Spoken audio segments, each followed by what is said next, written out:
okey lah guys, yang ditunggu-tunggu telah pun tiba. Ini dia kad eksklusif Mr. Snack guys. Aku dah pun design, aku pun dah buat. Dalam ni ada 56 kad. So ni ada deck box yang aku print sekali, which is memang eksklusif untuk kad aku lah. So dalam ni boleh muat 56 kad. Jom guys kita tengok. Aku pun dah tak sabar nak tengok kad aku. Itu dia geng. So ini ada design belakang. So semua kad memang sama design belakang dia. Korang boleh nampak lah. So nampak ni design kad aku guys. So jom kita tengok design depan dia. Ini adalah kad depan dia guys. Aku print. So aku ada di daun ni. Ni sama. Kita ada ni memang macam-macam ada guys. Nice gila kad dia.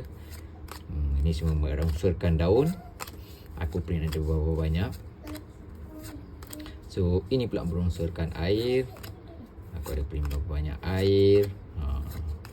So memang banyak. Memang korang boleh tengok betapa banyaknya design dan berapa banyaknya move yang aku dah buat. Ni adalah percubaan aku untuk print card lah. So kalau kualitinya memang bagus, memang cantik. Aku tengok so far design dia pun cantik. So memang cantik.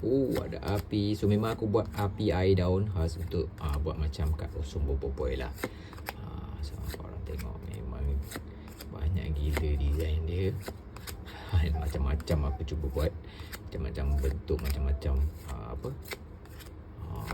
so korang boleh nampak lah. Comic style pun ada.